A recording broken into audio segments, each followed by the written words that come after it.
The Timeshift. Hello and welcome to the Timeshift. This week we're looking at the brand new episode of Doctor Who entitled Knock Knock. Now if you haven't seen this episode, I have to warn you that this video is going to be spoiler heavy. So if you've not seen this episode of Doctor Who before, it's best to switch this video off now to avoid it being spoiled for you. But for everybody else, let us all gear up, get in and strap on for another exciting episode of Doctor Who entitled Knock Knock!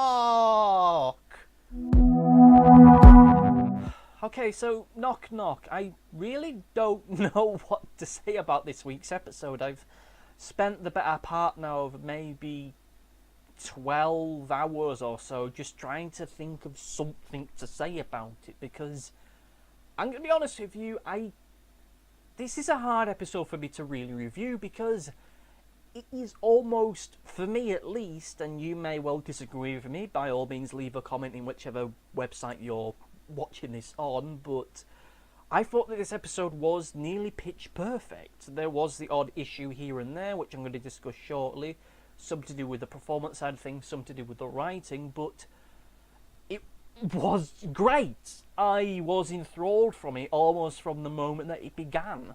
Yes, the episode began in a way which had the odd whiff, the odd ode of class. And if we're going to look at this episode in that kind of way, this episode of Doctor Who was an infinitely better episode of class than class ever was. It was about young adults in a Doctor Who kind of world dealing with a Doctor Who kind of mystery, with the Doctor of course, but still, take the Doctor out of it, change a few of the characters, you've got an episode of class. An episode which would have been far and away the greatest episode of class there has ever been. As a Doctor Who episode, it is maybe, and this may be praise which is misplaced, but it could well be in my top 10 favourite Doctor Who stories ever. That includes the classic series, where there are some episodes which I find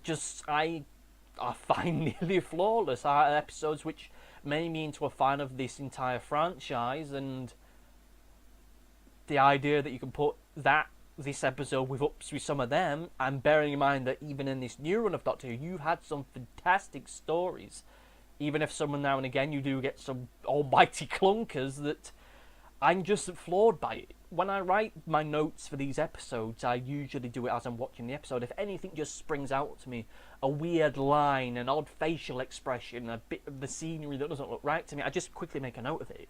And with this week's episode, there was barely any notes on it. In previous weeks, we've had 2 pages, 3 pages. When we get to stuff like class, we've got about 2 or 3 pages of A4.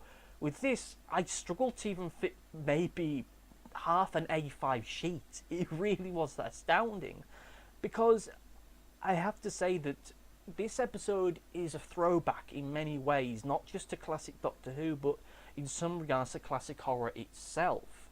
I think this episode does owe a debt to classic horror genres, such as the old dark house type horror movies from the 1920s and 1930s. There are certain moments within the episode which do definitely owe certain tip and a cap to some 80s and late 70s horror movies. You have the moment where the guy is running up the stairs and his foot sinks into it, like in A Nightmare on Elm Street. You have the moment with all the nasty bugs eating people, which felt like a definite nod to Creepshow. You have moments within it, particularly within where it's set, and this may be just by the fact that it's just university students, but the odd echo of Black Christmas as well. It felt almost like a tour de force of some of the greatest moments within horror over the past 100 years or so, but not in a way which felt at all derivative. It was able to stand on its own 2 feet in ways and means which at times were legitimately creepy. This is a Doctor Who episode where I did feel my skin crawled at certain parts of it, and it takes a lot to freak me out when it comes to horror movies. There's only maybe a couple of them which, just by watching the odd clip, I immediately just stand up and just nope my way out of the room. The 1980s version of The Blob, as soon as someone puts a clip to that in one of their videos, I pretty much go, no, we're getting, no! And then I just run away. In the second Creepshow movie where you got the story with the raft, I couldn't cope with that the first time I saw it, and Society. A few months ago, I heard the opening theme to Society.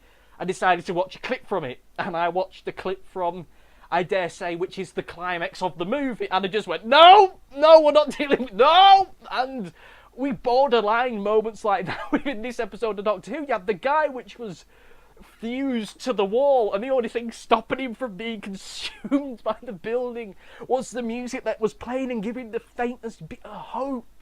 That is so... Oh, God, that's amazing. As soon as I saw that bit, as soon as I saw him fused with the wall, it felt like a moment which was almost written for me, because I've had almost this vision in my mind of having a visual image like that in a horror movie that I would write.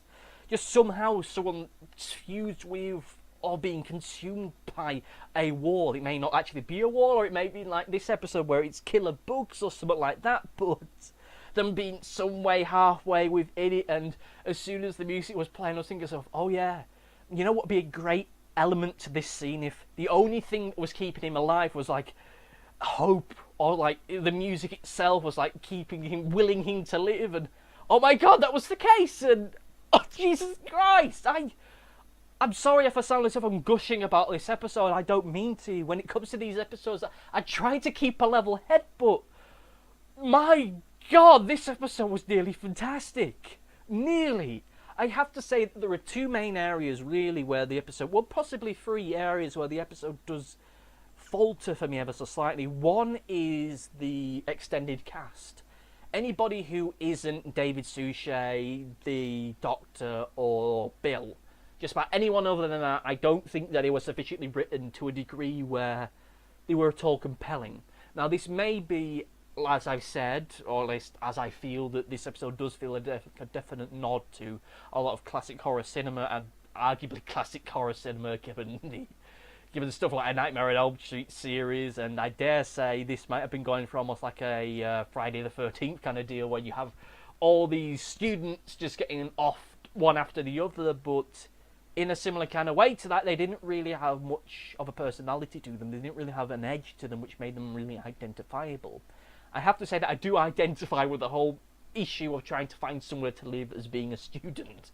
I know that all too well, and that's been made all the more of a fucking pain in my arsehole being a part-time master's level student, which is why I'm back at living at home, albeit in a slightly different area. But I have to say that this episode, because of that, is one of the things that stopped it having an extra layer of depth to it. Now, to that end, I have seen certain comments by people that they believe that the fact that all the characters survived, all the student characters survived, for them was a bit of a downer for the episode.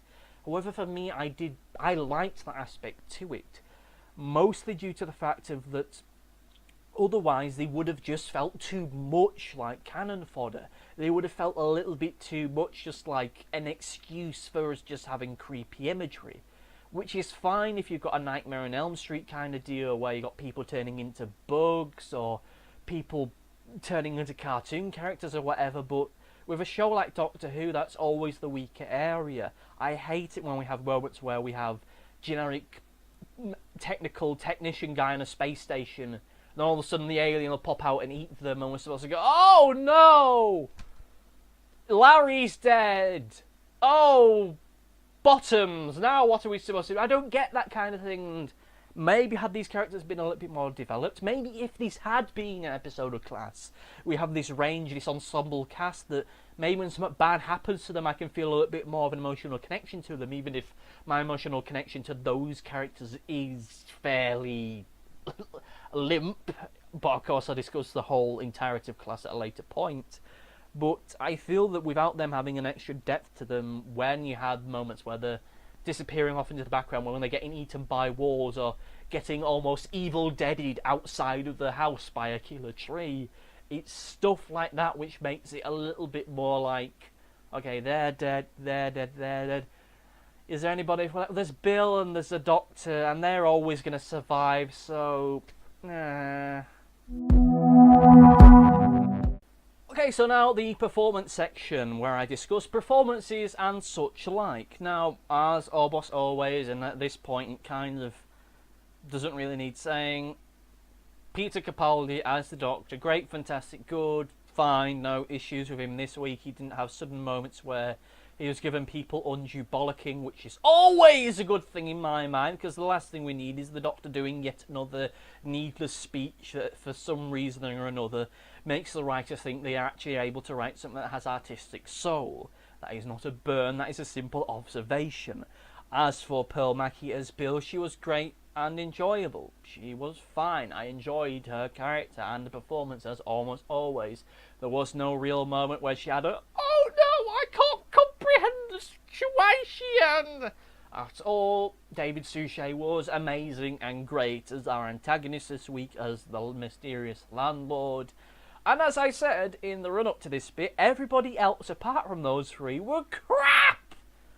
I mean, okay, the student characters were fine enough for the little that they did, but they were no more or less complex than Kevin Bacon in the first Friday the 13th movie. They didn't really have anything much to do. I suppose if they did, then maybe they would have been more impressive. They were just vain caricatures. They're just the odd stereotype that you need for this kind of a story, this kind of horror story. It is a shame that it didn't have a little bit more in terms of character. Maybe if this had been a two-part story, they would have had somewhat more to them. Or maybe had this been, and I say this again, a crossover with Class, then maybe this would have worked. It's a shame that the most Class-like episode, the kind of thing that I would expect and would be perfect for an episode of Class we get in Doctor Who, which only means by extension we're going to get an episode of Class next series, which would have been perfect for an episode of Doctor Who, but we're not going to get it. As for Groot, I chihuahua, my god. Now, I'm not gonna be harsh. I'm gonna try not to be harsh. I'm gonna be uncharacteristically unharsh to someone for once, because maybe the fact that she sounded about 90 years old was because of the prosthetics, was because of the crap practical effect that they had on her, which made her sound really old, because she did. Now, the big twist to this week's episode, as we're all well aware, and if somehow you've been watching this episode thus far and you haven't actually seen the episode itself, knock knock, great time to spoil the episode for you. Turns out she's his mother. Which, okay, was a great, fantastic twist where we had it, but the hint was kind of there, and the fact that she sounded older than David Suchet does. Yeah, of course, the twist was supposed to be that twist number one was he's doing it to save his daughter, but twist number two was it isn't his daughter, it's actually his mother. But the fact she already sounded older than him, didn't quite work in that regard. Again, I'll put it down to the prosthetics. I'll have to say the prosthetics themselves did look a little bit curious to me. Not sinister, not scary, and not really that funny, but oh god. And so the overview, what did I think of the episode as a whole? And in case you hadn't guessed it, I love this week's episode. It is by far and away one of my favourite episodes of New Doctor Who, and comes close to being within, possibly it is in my top 10 favourite Doctor Who episodes ever. This may be praise indeed, if you want to look at it in a slightly sarcastic kind of way. If that's the case, then fuck you, it's my opinion. But, I'm joking, but I did enjoy the episode. There was only the minor flaw here and there which stopped me from enjoying it completely, that being the fact that the extra characters, the students, wouldn't really feel sufficiently written for my liking. But aside from that, it was an enjoyable episode. Some great performances, a really creepy atmosphere, some fantastically sinister images, great, fantastic, good. But what did you think, dear viewer? Do you love this week's episode? Did you hate it? Message me in the comment section below on whatever website you're watching this on, as Coffee Nut 78 did a few days ago. They said this. Now, this is a comment that they left for me on screwattack.roosterteeth.com. I used to just be Screw Attack whenever I went to it, but whatever. They said that they enjoyed this, that being that episode of the Timeshift, more than the episode itself. Thank you very much. It's always good to find that there are people out there that are enjoying what I'm doing and not just using it as blackmail material for a later date. They agreed that it was a throwaway episode, but it was one that you could eat whilst eating your supper, which is probably the ultimate review that you could do with it. And I'm kind of jealous that you were able to do that entire bit in a matter of words, or it took me about 20 minutes in a review and nearly an hour or so of recording it. that is the ultimate review of the episode itself. It is tea time entertainment, just something that is small, lightweight, and kind of disposable. And they go on to say, but it isn't one that will ever make my top 10 episodes of Doctor Who, which is, you know what, fine. I don't think it would even get into my top 100, but whatever. And of course, R.I.P. Pete. Poor Pete. Yes, Pete is still missing. He was wiped out from existence in the previous episode of Doctor Who. We have to bring him back. You out there in viewerland, wherever you are, whether you've been watching this on screwattack.roosterteeth.com or Metrocorp or Channel Awesome or on YouTube, message me. We have to bring Pete back into existence. Have you got a picture of him? Do you remember an episode when Pete was in? Let me know. Message me whatever comment zone or whatever website you're watching this on. Pictures, descriptions, synopses of episodes it was in. Let me know, because we have to bring him back. We have to will him back into existence, because if we all believe we can do it, our collective intelligences can bring Pete back from the brink. He doesn't even have a mention on the Doctor Who wiki anymore. Or he might do. If I'm going to be honest, I don't really go there. But you get the idea. You get the gag. I mean, you get the thing that we're doing. We want to bring him back. Bring him back into the fold so that he can come back. Maybe he is who is in the big cupboard of wonder, the vault thing that is under the school where Bill is at. Maybe it is. Maybe this is all a ruse. We'll have to find out. Next week, we got Doctor Who in space! And he's dealing with zombies in space! So it'll either be a very, very terrifying episode or a fairly limp episode that thinks zombies are in and of themselves scary enough to make a scary Doctor Who episode. We'll soon find out, but thank you for listening. As always, if you've enjoyed this episode, like, share, subscribe to us, pound your red button bonanza. Thank you for watching, and goodbye.